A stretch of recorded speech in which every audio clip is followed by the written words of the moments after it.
Si vous êtes encore chez vous en train de boire votre café en nous écoutant, vous avez peut-être au pied une bonne paire de charentaises bien confortables. Vous mettez des charentaises, Hélène? Non, je dois Non.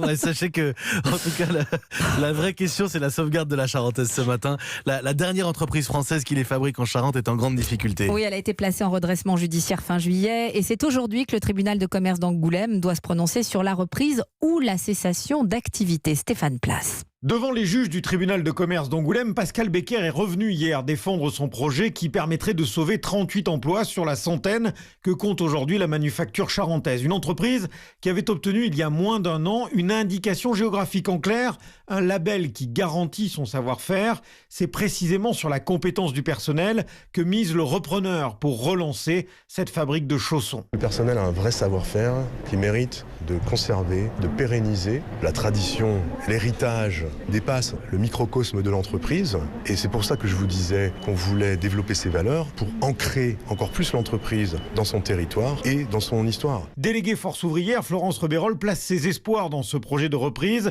qui permettrait à cette activité de se maintenir dans le département. C'est toujours 38 emplois de préserver, c'est mieux que zéro. Nous avons toujours travaillé, les efforts ont été faits de notre part. Les seuls efforts qui n'ont pas été faits, c'est la direction. Aujourd'hui en sursis, la manufacture charentaise est présidée par un ancien ministre, Renaud Dutreil, présent hier à l'audience. Il n'a pas souhaité faire de commentaires, préférant attendre la décision du tribunal de commerce qui doit tomber cet après-midi. Angoulême, Stéphane Place, Europe 1.